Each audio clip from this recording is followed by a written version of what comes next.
Bueno, ¿se acuerdan que en la clase pasada habíamos arrancado con la Filomena? Habíamos explicado un poco las razones por las cuales la Filomena estaba dentro de la unidad de épica, habíamos definido un género particular que era el epilio y habíamos trabajado con el primer canto. Habíamos dicho que, bueno, que la historia es una historia que proviene de la metamorfosis de Ovidio. Habíamos dicho que era que esta elección genérica en realidad detrás de ella estaba como mostrando otra serie de cosas que tenían que ver sobre todo con un posicionamiento de Lope dentro de lo que era el sistema literario de su época, de su contexto de producción, sistema literario en el cual lo que habíamos visto era que Lope sobre todo estaba respondiendo a la fábula de Polifemo y Galatea, que es de 1612, es decir, sabemos que la Filomena es este volumen misceláneo publicado en 1621, no sabemos las fechas de cada una de las composiciones que lo componen, pero el poema mitológico La Filomena, que es el que encabeza el volumen, se piensa que estaría compuesto alrededor de 1619, con algunos cambios y retoques de último momento, como por ejemplo el cambio de dedicatario hacia 1621, más hacia la fecha de publicación. ¿Sí? ¿Se acuerdan que habíamos dicho que en realidad en un principio no iba a estar dedicado a doña Leonor de Pimentel, sino que iba a estar dedicado a Torres Rámila, pero que después, a Francisco López de Aguilar, pero que después esto se viene atrás, no se sabe muy bien por qué, y entonces por eso se piensa que la fecha de composición es de 1619 y tiene algunos retoques de último momento. Habíamos dicho también que el otro lugar de consolidación frente a algo de la Filomena era esto de frente a las polémicas de los neoaristotélicos sobre el teatro de Lope, y acá sí el antagonista es Torres Rámila, y de eso va a dar cuenta la segunda parte de la Filomena que nosotros no vamos a trabajar, pero eso lo van a tener bien explicado en un artículo que tienen dentro de la bibliografía, que es de Pedro Ruiz. Entonces, esos son como los dos frentes de batalla a donde está mirando todo el volumen, y el poema mitológico en particular, el lugar al que está mirando es al Polifemo y también a las Soledades. En ese aspecto era que habíamos estado esbozando algunas hipótesis al leer el canto primero, y habíamos visto algunos lugares de contacto entre este primer canto y el Polifemo. Ya desde la elección del tema, ¿se acuerdan que habíamos estado pensando un poco en qué significaba elegir Filomena, la historia de Filomena frente a la historia de Polifemo? O sea, ambas eran unas metamorfosis, pero qué significaba optar por uno y no por otro. Y a lo largo de los dos cantos que nos faltan, vamos a ir viendo que hay otros elementos que nos van a permitir ver como una especie de huellas de Polifemo dentro de la escritura de Filomena. Ahora bien, la hipótesis, habíamos estado nosotros trabajando un poco con qué pasaba con otros géneros que se estaban dando cita en este género epilio, ¿sí? ¿Se acuerdan que habíamos dicho que era un género que en sí mismo era permeable a recepcionar otro tipo de géneros, pero también habíamos dicho que hay como una especie de manejo consciente, hay una especie de poética consciente que tiende a esta contaminatio genérica, que después va a ser una variable constante, va a ser un principio constructivo dentro de lo que habíamos definido un poco como el ciclo de senectute de Lope. ¿Sí? ¿Se acuerdan que en la clase pasada habíamos hablado un poco de estas divisiones de la producción de Lope a partir de cuestiones más relacionadas con una lectura más biografista? Y habíamos dicho que en realidad había como una especie de volver sobre esa idea y pensar un Lope que se va construyendo, un poeta que se va construyendo a partir de determinadas máscaras, y entonces este camino hacia las máscaras era un camino que va a desembocar en la última etapa de Lope, que era como la máscara completa con esta especie de cancionero petrarquista que son las rimas de Tomé de Burillos, en donde Burillos es un poeta inventado, sí, es un heterónimo de Lope, pero Lope lo construye como otro poeta. No me acuerdo por qué llegué acá. ¿Qué había dicho? Perdón.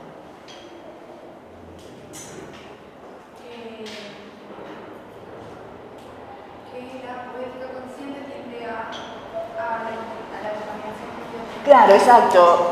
Entonces, que el rasgo de la contaminatio genérica es otra de las marcas de estas senectutes, ¿sí? Una es la construcción de las máscaras y la otra es esta especie de hacer confluir distintos géneros, rompiendo un poco un esquema más fijo. Entonces, el epílio, que es el género que lo que va a elegir, que ya lo eligió Góngora, que como dijimos venía de Descartes con la fábula de Leandro y que provenía de la antigüedad clásica como una alternativa, como una ética menor, como una alternativa a la ética heroica.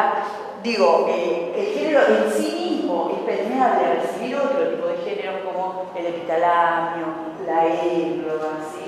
Pero además de eso hay una operación consciente por parte de López en la Filomena de recepcionar otros géneros.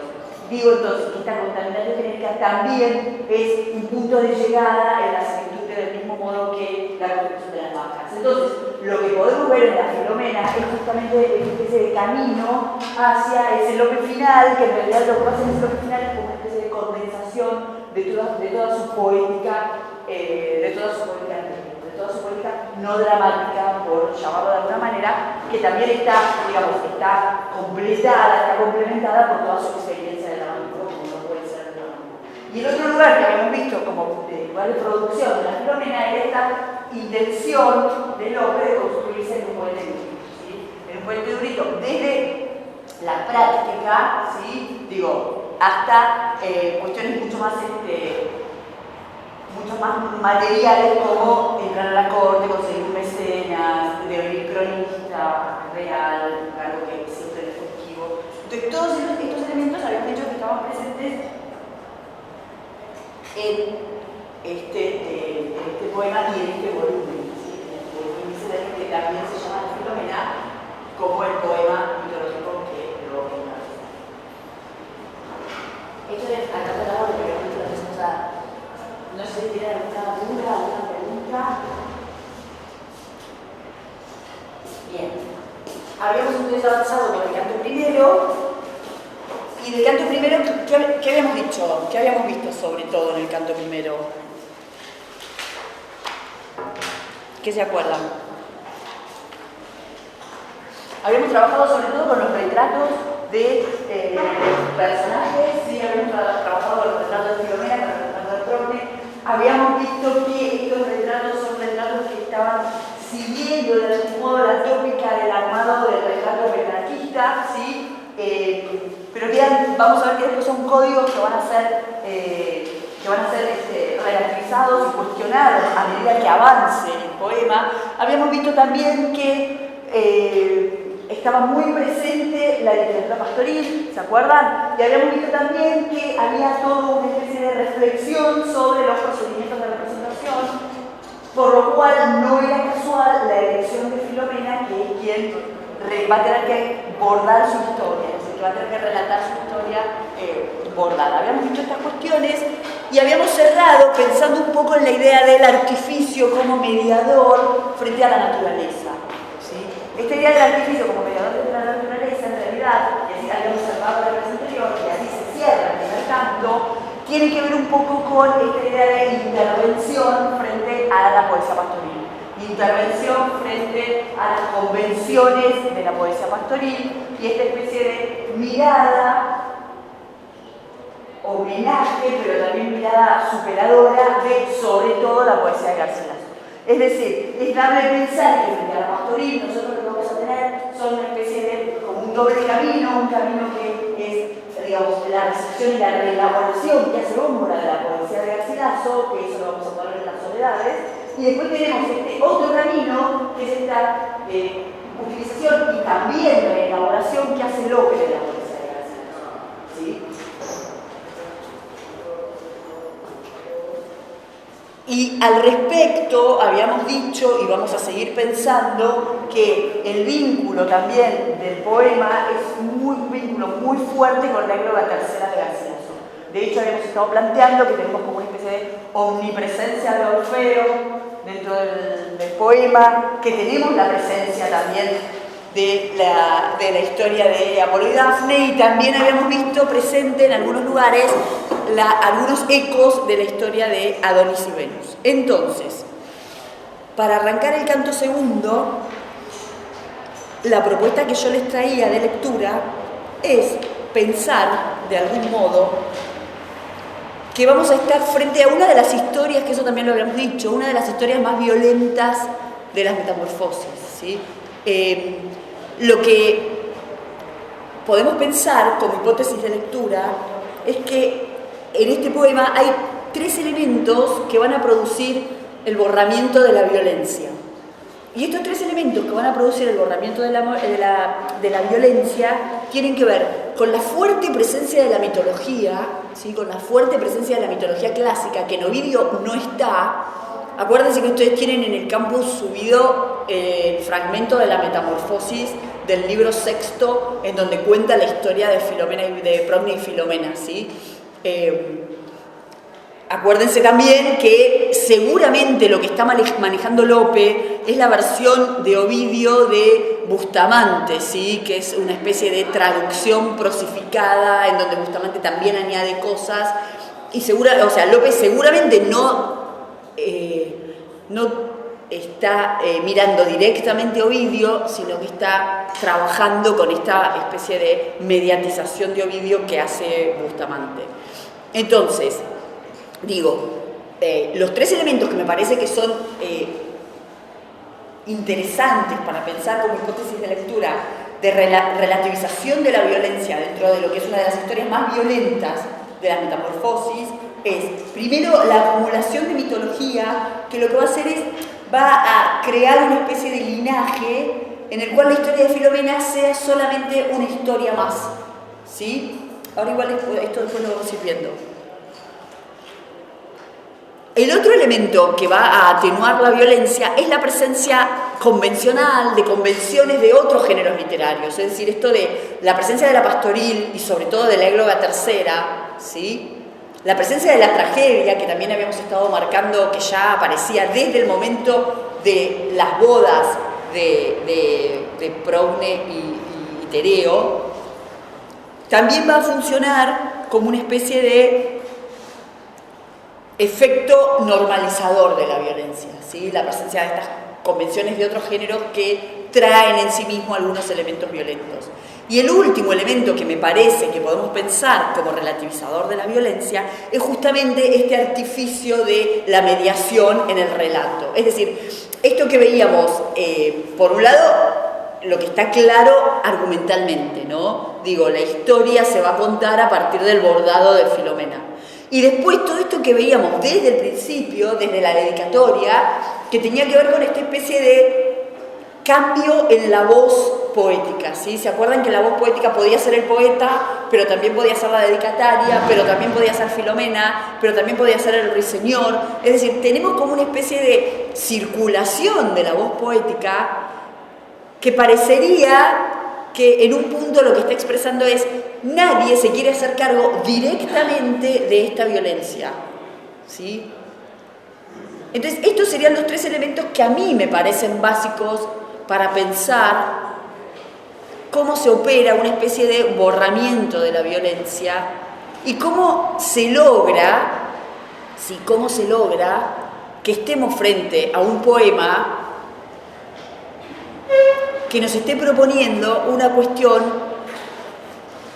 puramente estética, ¿sí? Es decir, en esta oposición que nosotros pensamos o que nosotros definimos o que nosotros hemos conversado en algún momento entre el prodece y el delectare, ¿sí?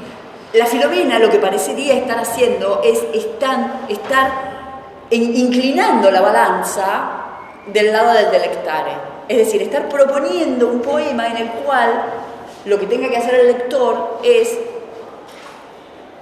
optar por el lado estético, optar por lo que el poema tiene de literatura, optar por lo que el poema tiene de poética y dejar un poco de lado esa clave moralizante, ¿sí? Dejar un poco de lado ese prodece que nos acercaría más a esa utilización medieval del ovidianismo, ¿sí? Eso que les hablábamos la clase pasada de la crux ovidiana, esas dos posibilidades, eso que el barroco tiene que resolver de alguna manera. Bueno, la Filomena, a partir de estas tres instancias de mediatización de la violencia, parecería estar planteando, lean el poema como un lugar en el cual estamos hablando de poesía. Lean el poema como un lugar en el cual estamos hablando de literatura. Ahora vamos a ver de qué manera se logra eso. Sí. ¿Podría hacer una breve invitación? Sí, sí. Bueno, ¿cómo va? Bueno, yo soy Cris de la Juntada del Colectivo Nueva Presencia del CEFIL. Pasaba simplemente a convocarlos y a convocarlas a un festival que vamos a estar haciendo este miércoles en la puerta de la facultad, un festival que organizamos junto con los jóvenes, en el cual van a estar viniendo candidatos y candidatas para la Ciudad de Buenos Aires, que conforman la lista del Frente de Todos, Todas y Todes, que entendemos nos representan a nosotros y nosotras como juventud dentro de las elecciones que se van a estar desarrollando el próximo domingo. Además va a haber bandas, va a haber una feria de economía popular, va a haber barra, economía como bebida, precios populares, va a estar cerrando el festival Mala Fama, así que simplemente invitarlos e invitarlos. Entendemos que el mensaje de que no se banca más, que este proyecto político neoliberal que vino a gobernarnos el malvismo hace 4 años, está más que claro, digamos, como jóvenes hemos expresado de manera contundente en las últimas elecciones del 11 de agosto que esto no se banca más, 4 años más, por lo cual entendemos que ahora es momento de encontrarnos, reunirnos entre todos y todas y poder inventar el futuro y poder pensar de conjunto cuál es el proyecto político que queremos empezar a construir a partir del 10 de diciembre, que tiene que ver con entendernos a nosotros y nosotras como jóvenes, como principales protagonistas de esa transformación que hay que dar. No mucho más, reiterar una vez más la invitación este miércoles a partir de las 6 de la tarde en la puerta de Filo. Así que nada, muchas gracias. Entonces, vamos a recorrer un poco el canto segundo para ver en qué lugares podemos, verificar esto que yo les estoy diciendo, ¿sí? Fíjense que el canto segundo arranca otra vez con una dedicatoria, ¿sí? No sé si ustedes se fijaron, pero otra vez vuelve a la dedicatoria y además de volver a la dedicatoria, ¿qué hace?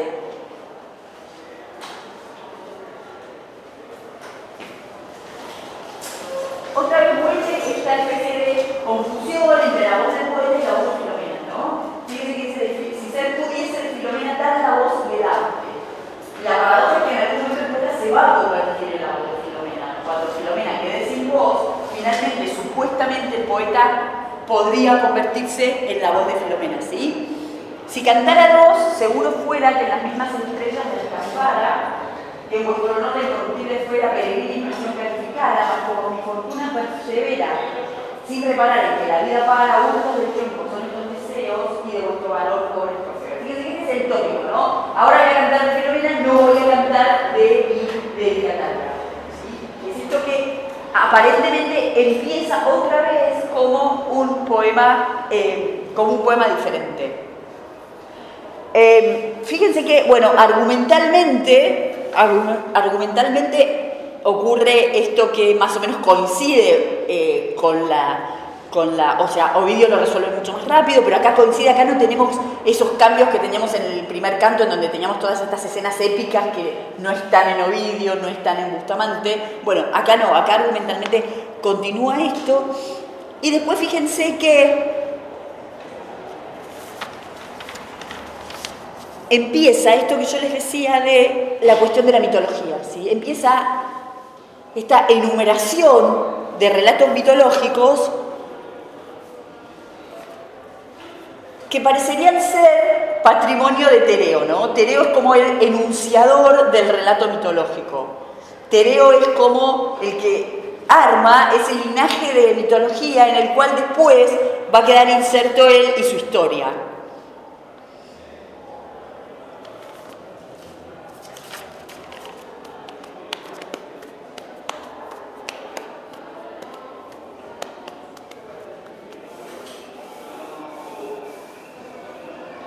Acompañando esa octava del canto anterior, en donde tenía como todas esas capacidades retóricas, ¿se acuerdan? Convence, persuade, cuéntale, ¿sí? Bueno, acá justamente todo ese despliegue retórico se va a llevar adelante en términos mitológicos. Y en esta primera parte va a ser en términos mitológicos de digamos, de relatos, van a ser solo relatos. O sea, fíjense que estos relatos están encabezados por, otra vez, la alusión a Orfeo. ¿Sí? ¿Se acuerdan que habíamos dicho que la presencia de Orfeo no tenía solo que ver con pensar detrás la égloga tercera, sino que la presencia de Orfeo también tenía que ver con esta especie de disputa por la voz del poeta, ¿sí? O sea, en esta voz poética que está circulando y pasando de un lado al otro, el poeta es Orfeo. Digo, el punto de llegada es la voz de Orfeo. La tierra de llegada, acuérdense que va a ser Tracia. El lugar donde se van a producir todos los sucesos va a ser Tracia, ¿sí? Sentados en la popa, al fresco, bueno, antes está la mención a Orfeo, y que en su lira algún marino Orfeo lleve tras sí las focas y delfines, a Filomena oculta su deseo. Entonces, todas las historias próximas, las que va a contar, van a ser todas historias de engaños, ¿sí?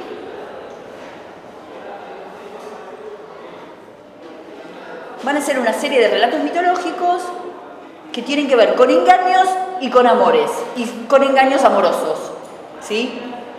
Las victorias de Neptuno amando a hermosas damas,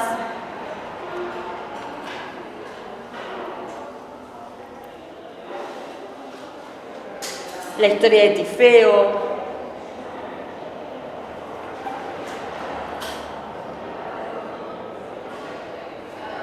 la historia de Júpiter y Europa, ¿sí? Fíjense que hay un montón de relatos, la historia de Leda y el cisne, la historia de Troco y Salmacis.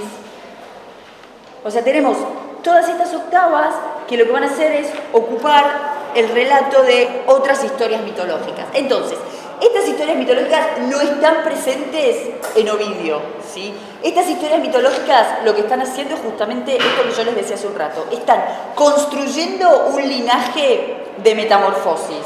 Están construyendo un linaje de metamorfosis que va a habilitar la metamorfosis última, que va a habilitar el ejercicio de la violencia. Digo, la violencia se esfuma entre estas historias de metamorfosis.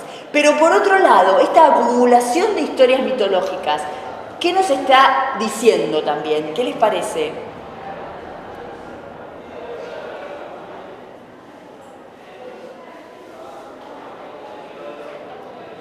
¿Qué se les ocurre? En esta especie de planteo más general del volumen, en esta especie de presencia del poema, ¿qué es lo que está diciendo esta acumulación de historias mitológicas? ¿Qué nos está dando cuenta de qué? ¿De qué? Claro, de un poeta que lo que quiere demostrar es un conocimiento, ¿sí?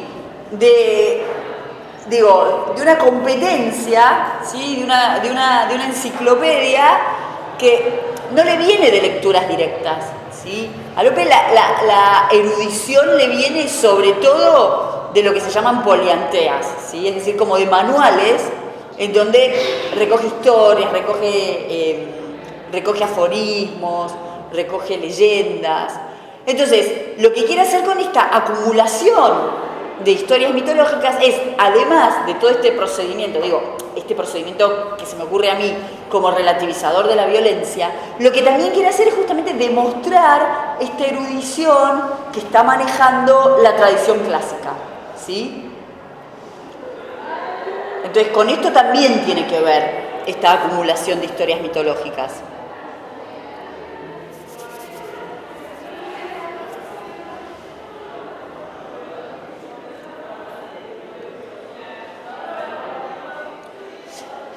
Inmediatamente después, en las octavas siguientes, ¿qué es lo que hay? ¿Una qué?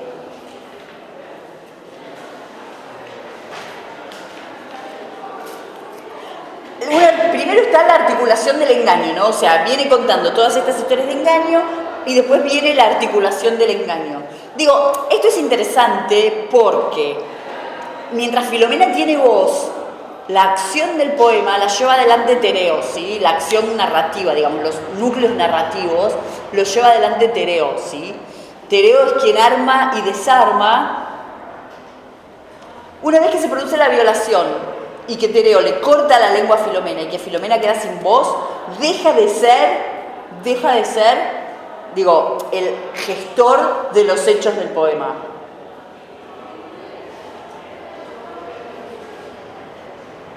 Y ese rol pasa a Filomena, paradójicamente sin voz.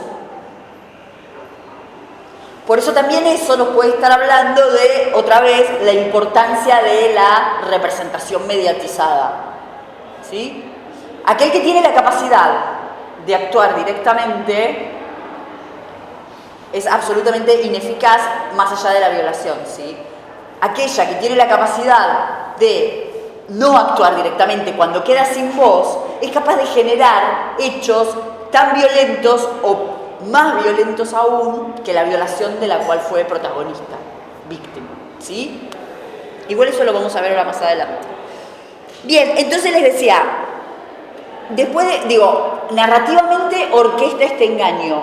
¿Y qué otra cosa hay en las octavas que siguen?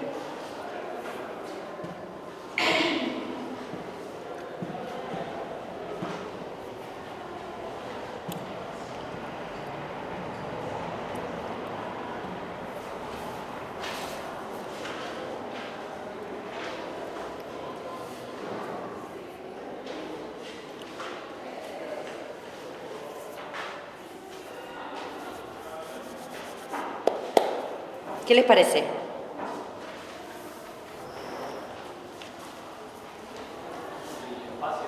Sí, hay un espacio que se está armando, ¿sí? Como el lugar, como una especie de escenografía, en donde se va a producir primero un diálogo entre ambos y después se va a producir la violación. ¿Y qué pasa con ese espacio? ¿Cómo está construido?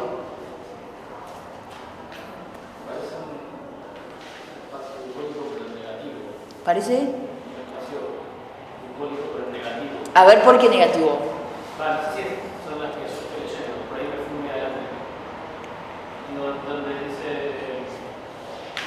aquí jamás pastor se ve cansado al ver Sí, un poco antes igual, ¿no? O sea, el espacio igual está bien, porque el espacio lo podemos empezar a pensar desde cuando dice yace una verde selva, ¿no? Ahí, ¿qué es eso? Digo, el espacio colabora para la construcción del engaño. Y fíjate que ahí dice, dale a entender que por aquellos prados a su ciudad y casa irán contentos por céspedes de flores matizados. Entonces, digo, todo este espacio está precedido por este dale a entender, ¿sí? Por esta acción de Tereo, que es otra vez una acción que tiene que ver con el engaño a través de la palabra, con esta misma persuasión del fin del canto primero, ¿sí? En donde teníamos esa naturaleza intervenida, ¿se acuerdan? Acá es exactamente lo mismo, ¿sí? Acá tenemos otra vez la presentación de esa naturaleza construida por Tereo,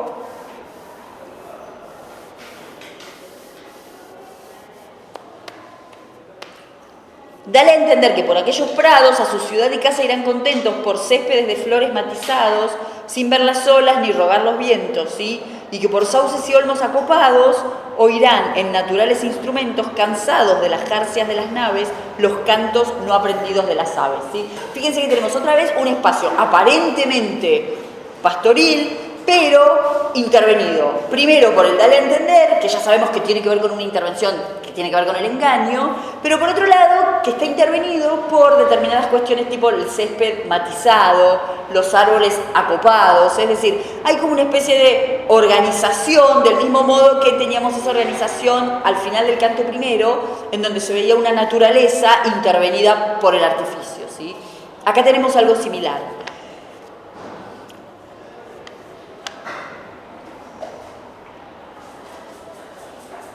Y fíjense las tres octavas que vienen después. Cortan la descripción de ese locus amoenus, reforzando esta idea de artificialidad, de artificio, de construcción tópica. ¿Y qué pasa?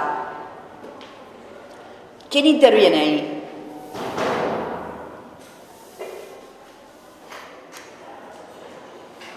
Hay como una especie de dirigirse directamente a Filomena, ¿no? Por parte del poeta, ¿sí? ¿Quién te dijera entonces, Filomena, en esa misma selva, en ese monte, ave amorosa, cantarás tu pena, por todo su distrito y horizonte. Huye, tímida virgen, y refrena su error antes que Febo se trasmonte, o pide al cielo, en tanto mal confusa, laurel de Dafne o fuente de Aretusa. ¿Qué es lo que está diciendo ahí el poeta? ¿Qué es lo que le está diciendo? Está previniendo, ¿sí? Con lo cual podemos pensar que se introduce, que todavía no se introdujo, una suerte de riesgo trágico, ¿sí? Una especie de funcionalidad trágica a la manera del coro de la tragedia clásica. Podemos pensarlo. Y además, ¿qué le está diciendo? Que se escape, que huya, y si no, le está pidiendo una metamorfosis, ¿sí? Le está pidiendo una metamorfosis dentro de las metamorfosis ya conocidas. O sea, está como haciendo evidente esto de insertarla dentro de la línea de las historias mitológicas de transformación. De transformación de mujeres perseguidas, ¿sí? Laurel de Dafne, y ahí tenemos otra vez la égloga tercera, ¿sí? O fuente de Aretusa.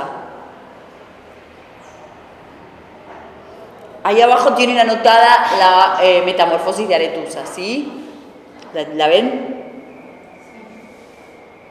Que se transforma en fuente.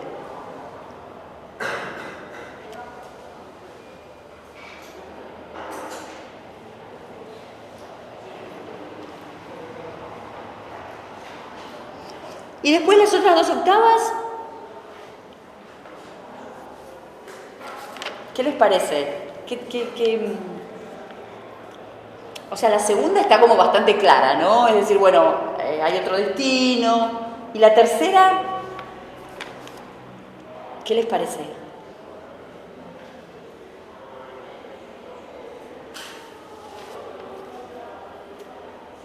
¿Qué se les ocurre? Digo, hay 3 octavas que interrumpen esa descripción del locus amoenus. Empieza, ¿quién te dijera entonces Filomena? La otra es, más si los hados tienen ya dispuesto, y la última es, no es en los males el menor consuelo. Esa, ¿qué les parece?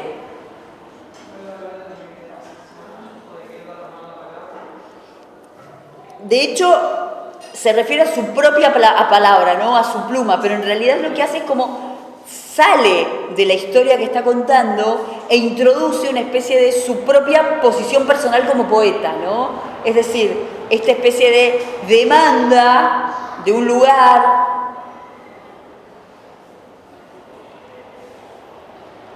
de un reconocimiento. Si así mi pluma levantara el vuelo y pudiera mi voz acreditarse, ¿sí? Fíjense cómo termina, ¿quién moverá montes humanos? O sea, es mucho más fácil hablarle a Filomena que mover montes humanos, es decir, que conmover a los poderosos para que, digo, lo acojan como poeta dentro de la corte, ¿sí?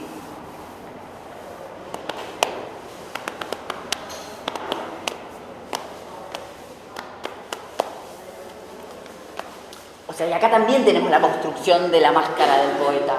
Acá lo vemos, ¿sí? O sea, este poeta que se disputa la voz con Filomena, con su dedicataria, en algún momento se construye también como lo que quiere construirse, como un poeta que necesita reconocimiento, que quiere ser reconocido, que entiende que no es reconocido. Y entonces acá lo tenemos claro, con esta especie de corte que hace, y en esta octava es como que, o sea, esa voz es otra voz sin explicarlo, ¿no?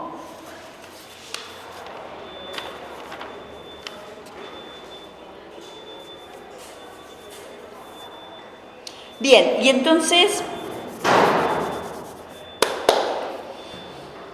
después sigue con la descripción de ese espacio, ¿sí? Fíjense que el espacio tiene como todos los elementos, otra vez, ¿no? Tiene todos los elementos tópicos de un locus amoenus, tiene todos los elementos tópicos de un espacio de la pastoril, el arroyuelo, el verde aliso, el álamo frondoso, las secretas arenas, el mar furioso. Después viene toda la parte de la vegetación, ¿sí?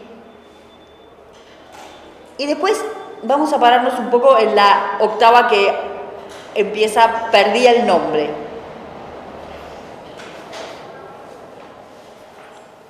¿Qué les parece? esa octava. ¿Se les ocurre algo?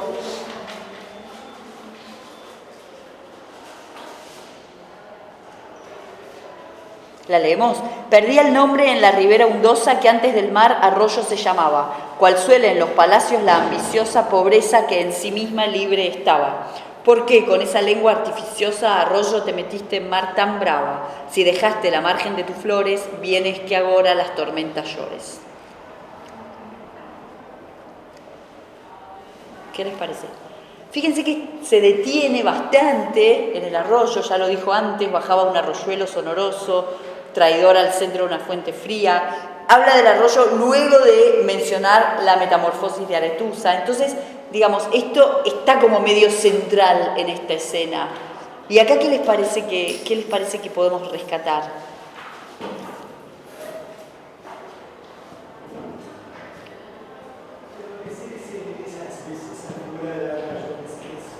Como una visión de la propia Filomena. Si nos está diciendo, algo así como, ¿por qué te metiste en problemas? ¿Por qué creíste lo que te dijo tu cuñado? Sí, puede ser, porque aparte en otro momento pone en un barco, traslada en blanca arena del fiero mar la simple Filomena, ¿no? Es decir, puede ser que se esté pensando en Filomena y en la historia que viene después, ¿sí? Aparte, fíjate que la otra cosa buena de acá es que justamente dice, ¿por qué con esa lengua artificiosa? ¿Sí? O sea, entonces, fíjense remitirse a la lengua y a la lengua de Filomena. ¿Y qué más? O sea, y el último lugar también tiene que ver con la propia lengua del poeta, ¿no? Entonces, ¿por qué, sí? ¿Por qué un poeta como Lope, que digo, hasta no hace tanto tiempo estaba catalogado, digo, hasta principios del 17, se estaba construyendo como un poeta transparente, fácil, claro? ¿Por qué? ¿Sí? Parece ser que se lo está diciendo a sí mismo. ¿Por qué con esa lengua artificiosa, ¿sí?, se le ocurre meterse en mar tan brava, en materia tan distinta, ¿sí?, en materia tan propia de otros poetas, en un espacio que no es el de él, ¿sí? Fíjense que estos dos versos en realidad parecerían ser como una especie de cifra de todo el poema, ¿sí? ¿Por qué con esa lengua artificiosa, arroyo, te metiste en mar tan brava? Digo, el poeta claro, el poeta transparente, el poeta arroyo, ¿sí?, se le ocurre meterse en ese mar embravecido con una lengua artificiosa, ¿sí?, con una lengua que después va a ser cortada, con una lengua que no va a servir para contar nada, sino que va a necesitar de otro artificio, que va a ser el bordado. Y no es casual la referencia inmediatamente anterior a los palacios, ¿sí? Es decir, fíjense que tenemos como una especie de dicotomía que cruza el poema, pero dicotomía que está relativizada todo el tiempo, que es, como veíamos la clase pasada, entre el palacio y la selva, ¿sí? El espacio del palacio y el espacio de la selva.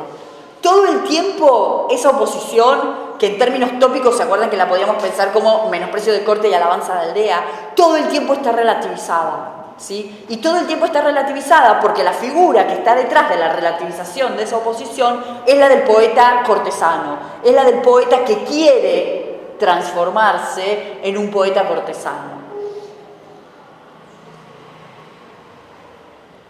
Entonces, es por eso que el espacio pastoril no va a ser más el espacio pastoril tradicional que nosotros entendemos, ¿sí? Va a ser el espacio pastoril del arroyo que se mete en el mar embravecido.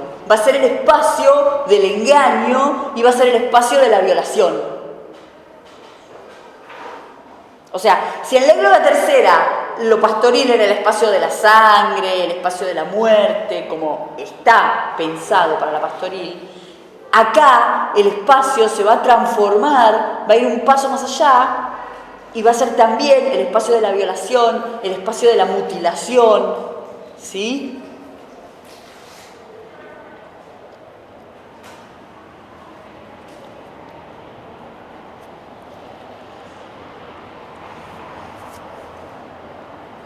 espacio de la violencia? Bueno, el espacio de la violencia en el punto en que va a estar la violencia va a estar relativizada justamente porque va a estar trabajando con esos tópicos. O sea, no va a estar tematizada la violencia, sino va a estar tematizada la representación de la violencia dentro de esa escenografía, digamos. O sea, esta construcción escenográfica, a partir de tópicos de la pastoril, va a relativizar la violencia. No la presencia de la violencia, lo que va a relativizar es como la fuerza de la violencia, digamos, la eficacia de la violencia.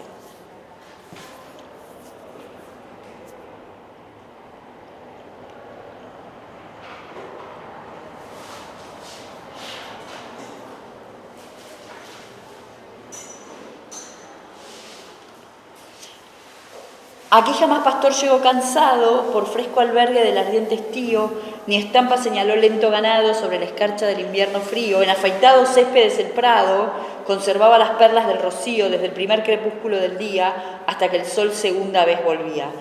A un lado verdes e intrincadas zarzas, arquitectura natural un muro, formaban de vallicos y gamarzas, y en lo interior un laberinto oscuro, como suelen tener cándidas garzas desde el arroyo manso al aire puro. Si viera un pardo azor en peña o rama, tembló del rey aquí la tierna dama. Fíjense que acá lo que tenemos es otra vez la idea del espacio construido artificialmente, ¿no? Con la arquitectura natural, o sea, esa dualidad entre arte y naturaleza que veíamos en el canto primero, acá se sigue manteniendo, ¿sí? E inmediatamente después tenemos otra vez esta especie de anuncio que ya no viene por parte de la voz del poeta, sino que viene, digamos, como más general. Que presto el corazón avisa al pecho, cómo en forma de lengua está formado, otra vez la lengua, ¿sí? O sea, el corazón avisando, el corazón funcionando como lengua para transmitir la palabra.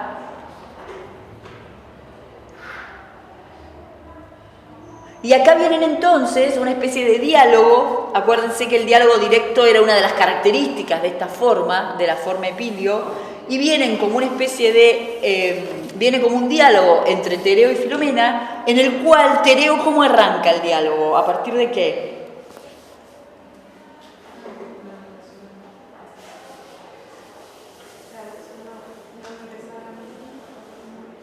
O sea, primero le da cuenta del enamoramiento, ¿sí? Fíjense que se lo da cuenta en términos bastante que tienen que ver con un enamoramiento bastante neoplatónico, ¿no? Cuando le dice los espíritus vitales y todo, así. E inmediatamente después, ¿qué hace? ¿En la octava siguiente? No, en las octavas siguientes. Tipo cuando dice, si a la merced que espero de tu mano. Hace lo mismo que hizo antes con los relatos mitológicos, otra vez empieza con historias mitológicas. Pero en este caso, las historias mitológicas que cuenta, ¿con qué tienen que ver? No tienen que ver con historias amorosas, sino que tienen que ver con historias que obtuvieron castigo de los dioses, pero justamente porque no tienen que ver con el amor, ¿sí? No sé si ustedes se fijaron. Entonces viene, Júpiter advierte soberano que compasión de los amantes tiene, ¿sí? Eso dice Tereo. E inmediatamente después,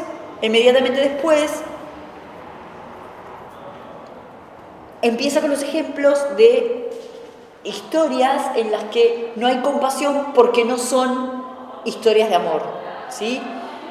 Prometeo con la ambición, soberbia al gigante Briareo, codicia a la envidiosa Aglauro, ¿sí?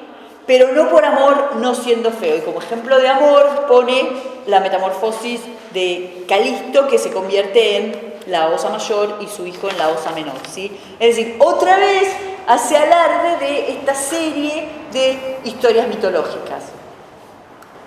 En un punto podemos pensar que esta enumeración de historias mitológicas trae como una especie de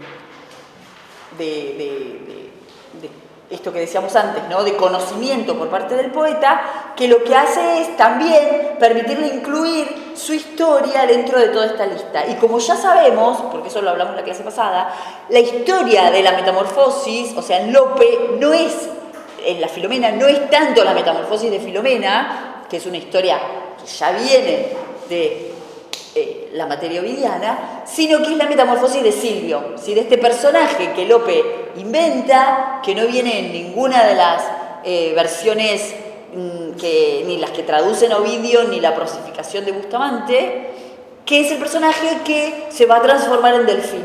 Entonces ahí está la metamorfosis de Lope, ¿sí? Ahí está la acción de inclusión de historias dentro de estas historias de metamorfosis. Así como Garcilaso incluye la historia de Elisa y Nemoroso, de su égloga primera, en la serie de metamorfosis que las ninfas bordan en la égloga tercera, y entonces ponen en el mismo nivel Orfeo y Eurídice, Adonis y Venus, y Apolo y Dafne con Elisa y Nemoroso, del mismo modo, en esta historia se cuela la metamorfosis de un personaje inventado por Lope, que se llama Silvio, que no casualmente es un personaje que en las obras de teatro la presencia de Silvio siempre remite a una máscara de Lope, ¿sí? Y por otro lado es un nombre que tiene mucho que ver con la literatura pastoril. Digo, no casualmente Silvio se transforma en delfín.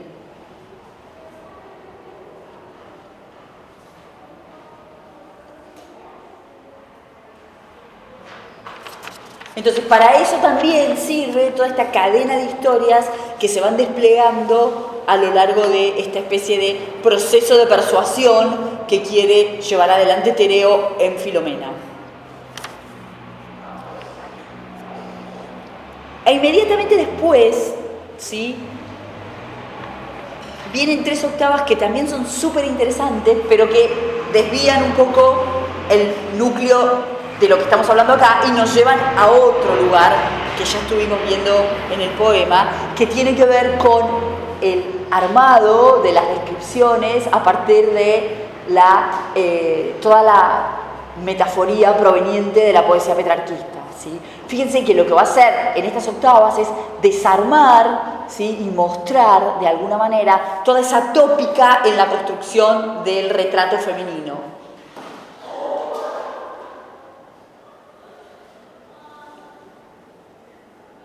A eso me refiero cuando digo, pensemos entonces el poema que está todo el tiempo hablando de literatura, ¿sí? Está todo el tiempo hablando de tradiciones poéticas, está todo el tiempo pensando cómo reelaborar, ¿sí?, todos los conocimientos, todo el armado de este sistema poético tan complicado, que si es complicado en el 16, en el 17 se está complejizando muchísimo más. Entonces, lo que está tratando el poema es justamente de ver cómo reflexionar desde la poesía sobre la propia poesía.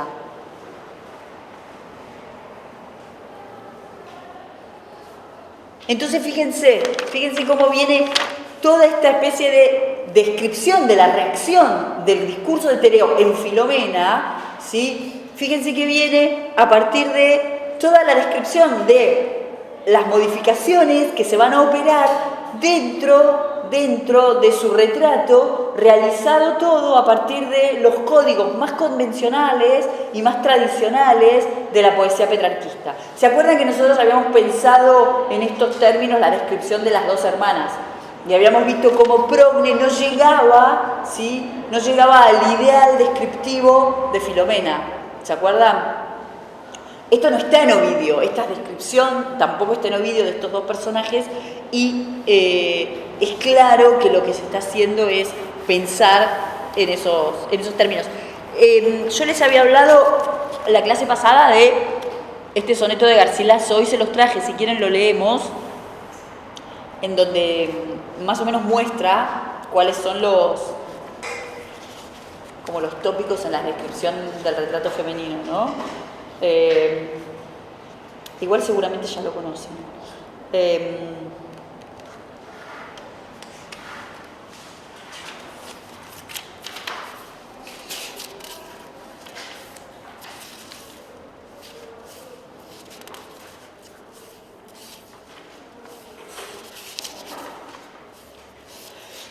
Se los leo.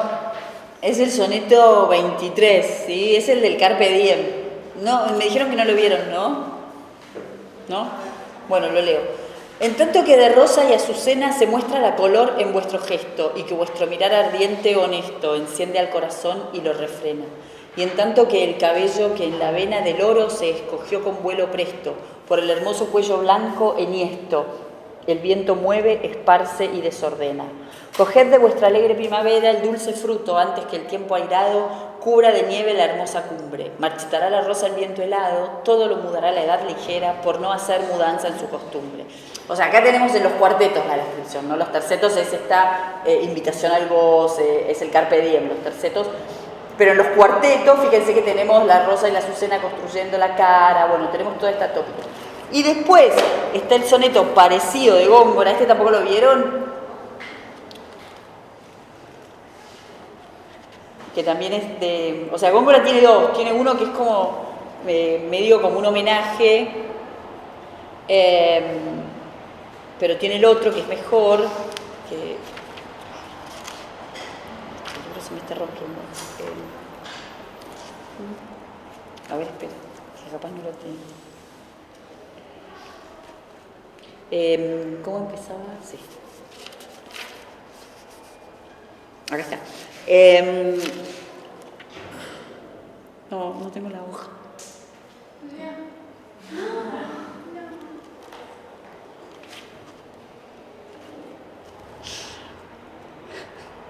Bueno, a ver, capaz que lo podemos buscar, ¿no? Y lo leemos. ¿Alguien lo puede buscar? Empieza mientras por competir con tu cabello. Qué tono. Ya me pasó esta situación, ya me acuerdo. A ver.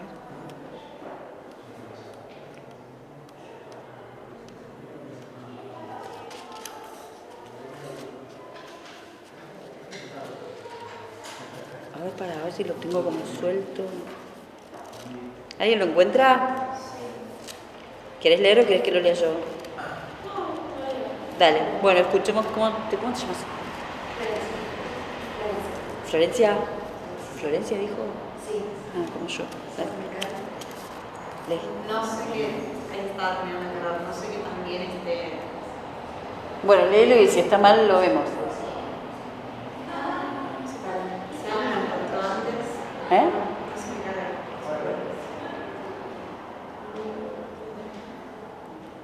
¿Alguien más lo tiene?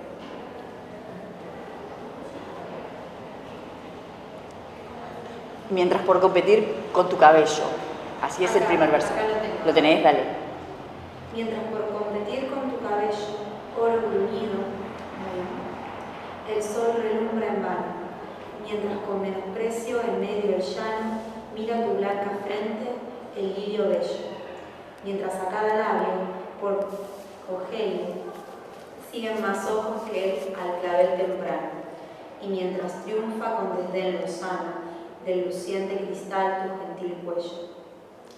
Goza cuello, cabello, labio y frente, antes que lo que fue en tu edad dorada, oro, lirio, clavel, cristal luciente.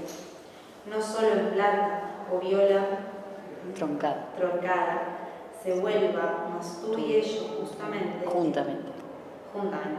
en tierra, en humo, en polvo, en sopla, en nada. Ah, sí. ¿Lo conocían? Sí, yo No. lo conocí. ¿Pero lo vieron? Creo que no, yo lo conocía, pero no sé si lo vi. Bueno, fíjense que ese, o sea, el de Garcilaso está bueno porque muestra cómo, digamos, empieza como a arrancar el retrato, ¿no? El tópico del retrato. Y este está buenísimo porque lo que hace justamente es desarmar ese retrato y fíjense que enumera los elementos, o sea, no correlativamente, porque parece que son correlativos, pero no son correlativos, o sea, fíjense que pone el cabello con el oro, el cuello con el cristal, los labios con el lirio,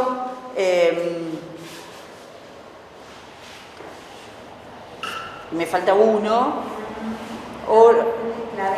clavel es el labio, después el cuello es el cristal, el cabello es el oro y la frente el lirio, ahí está, la blancura, ¿no?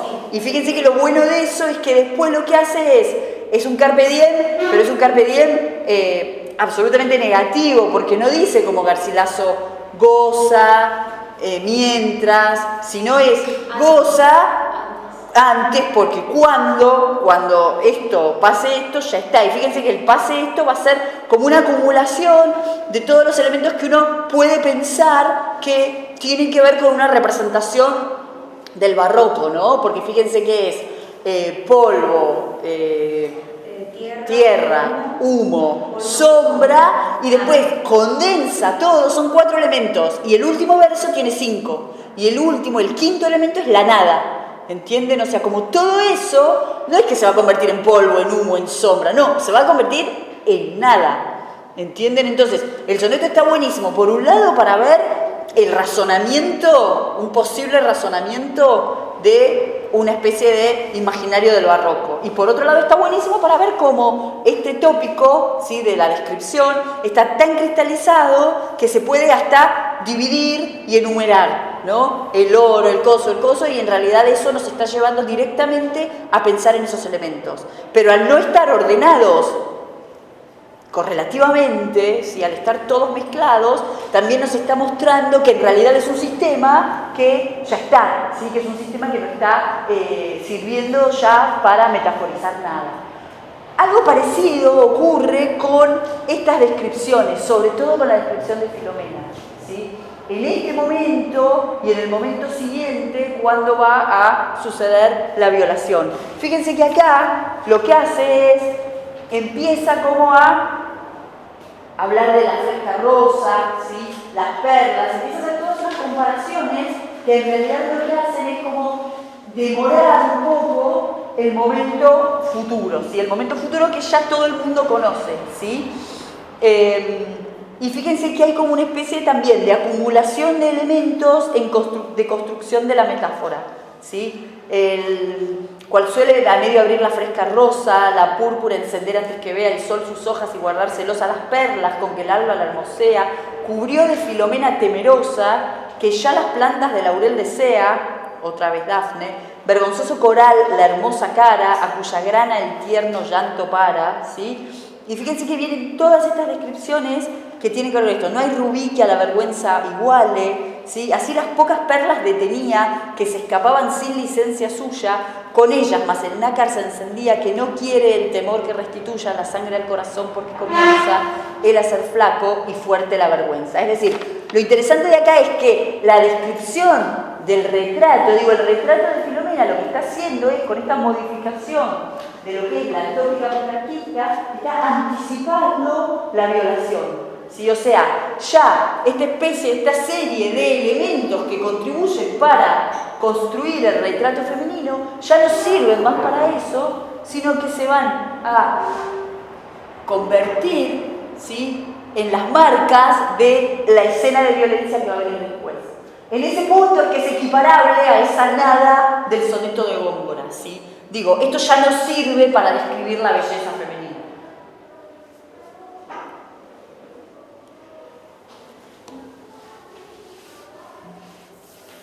Que en realidad es un poco el mismo movimiento que se hace con la descripción del espacio, ¿no? Es un poco el mismo movimiento que se hace con el locus amoenus.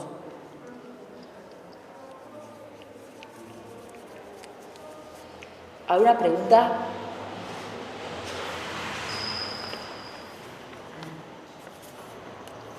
Entonces, siendo elementos que marcan la violencia tan evidentes, ¿por qué vos pensás dónde ves el delectable?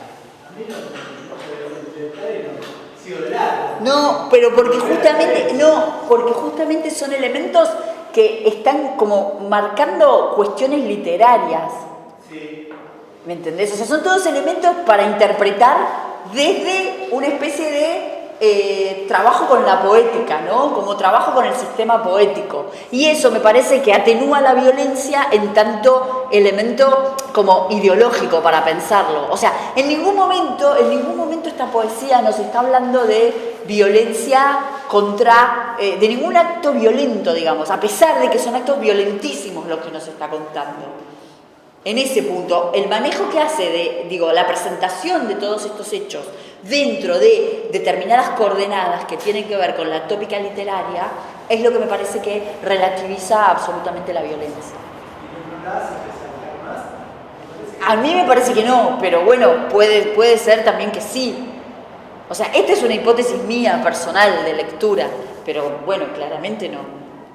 La podemos pensar. Sería como que estas capas de literatura, por decir así, alejan cualquier posible referencia. Eso es lo que a mí me parece, que hay como un alejamiento que también después tiene que ver con el bordado de la historia, ¿no? Pero bueno... Pasa que también está generando un gesto de violencia sobre los tópicos. Claro, exacto. Hay violencia sobre los tópicos. Exacto, exacto. Todos los locus amoenus que son armónicos están introduciendo elementos que tienen que ver con eso. Pero lo que yo digo es, no hay una violencia referencial, como decía él recién. O sea, no hay como una especie de... que a lo mejor eso es mucho más fácil de lograr, no sé, en el género narrativo, por ejemplo, ¿no? Acá me parece que hay como otro procedimiento, pero bueno, lo podemos pensar, no es que yo tenga la lectura infalible. Que lo distancia como una idea de realismo cuando uno lee Las Aillas, por ejemplo, o El Quijote. Que lo distancia...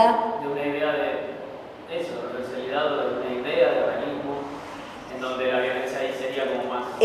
sí, o sea, ni siquiera me parece que se puede pensar en una coordenada realista. Claro, por eso.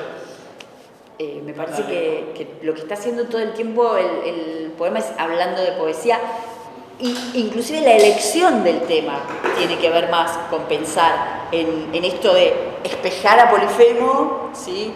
Espejar a Polifemo antes que pensar en una cuestión más específica de violencia en lo que se está contando. O sea, hay un montón de elementos, después los vamos a ver, pero por ejemplo, toda esta descripción de la blancura de Filomena, en realidad es como Galatea, que está siempre descrita como blanca, ya el propio nombre, ¿no?, de Galatea. Después esto que decíamos la vez pasada, ¿no?, la voz dulce del ruiseñor, que en realidad la voz dulce del ruiseñor no tiene fisuras, o sea, es un ave agradable con una voz dulce, no es el canto de Polifemo, que es el monstruo, el gigante, que desde la caverna puede emitir una voz dulce, ¿sí? Hay como un montón de elementos que nos están dejando ver que ahí hay como una especie de mirar hacia Polifemo, o sea, no hacia el poema, no hacia la fábula de Góngora, que sí, obvio, pero también contestarle como con otro personaje similar, ¿sí? Es decir, si en algún punto Góngora en el poema termina optando, eso lo dice alguien que ahora no me acuerdo quién es, como que Góngora en algún punto termina optando por la voz de Polifemo, no queda de manera tan clara, en este caso queda clarísimo que la voz del poeta, que la voz de Lope es la voz de Filomena, ¿sí? Es como un volver, como profundizar un poco esta relación con la voz del personaje. No me acuerdo quién decía lo de Polifemo. Como sea, perdón, yo no me acuerdo si habíamos visto, pero una característica de las fábulas mitológicas que podemos definir en estos momentos, o del Epilio, que eso sí lo dice Sophie Klug, es que muchas veces lo que hacen es reflexionar sobre sí mismos y proponer ideas poéticas en sí mismos, ¿no? Y por otro lado, lo que tenemos que pensar es también esto, ¿no? Es decir, pensemos que la materia clásica es una materia que durante el siglo anterior fue ampliamente transitada, entonces lo que tiene que hacer el barroco es, la imitatio está agotada, el barroco tiene que echar mano de la inguentio, y entonces la inguentio, frente a una materia tan ya fija y tan trabajada, tiene que ser, tiene que encontrar los caminos para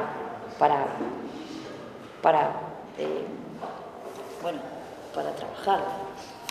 Pero bueno, vuelvo atrás, la lectura esta es una propuesta que yo les hago, de ninguna manera es como para que ustedes organicen también sus propias lecturas.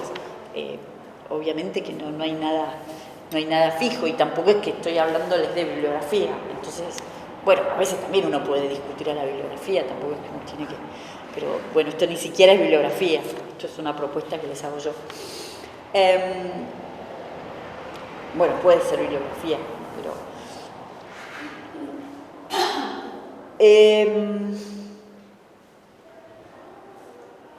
¿algo más que quieran decir? ¿No? Bueno, seguimos adelante entonces.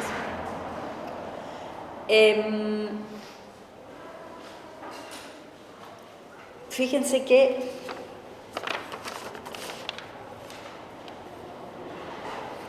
lo que va a venir después es un diálogo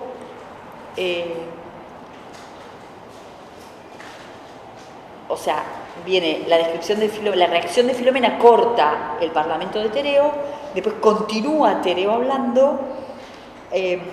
Lo interesante de esto es la alusión al espacio. Otra vez, en esta selva tenebrosa mira, cuán lejos de la gente nos hallamos, a donde ni ave canta ni respira, céfiro apenas por los verdes ramos, si el eco me oye suspirar, suspira, no hay otra voz a quien temor tengamos, y ese, si nos dijéramos amores, eso mismo dirá que no temores. Fíjense cómo el espacio va como transformándose de a poco, ¿no? Fíjense que al principio lo que vimos primero era cuando dice a un lado, verdes, intricadas, o sea, todavía no era un espacio tan cerrado, y ahora fíjense que el espacio se está trasladando, se está transformando en una selva tenebrosa, ¿sí? Selva tenebrosa que no sabemos si son las mismas selvas esas que al comienzo el poeta le pedía a Filomena que abandonara para ir al palacio. ¿Se acuerdan? O sea, esta oposición, entonces, esto que decíamos, todo el tiempo el poema está relativizando esa oposición, ¿sí? En este caso lo vemos claro, ¿no? La selva es una selva tenebrosa. Digo, el locus amoenus en boca de Tereo derivó, al principio era una cosa, ¿sí? A partir del engaño, a partir de esta capacidad de engaño de Tereo, y ahora derivó en una selva tenebrosa, ¿sí? A donde ni ave canta ni respira céfiro, perdón. O sea, no cantan las aves, no sopla el viento.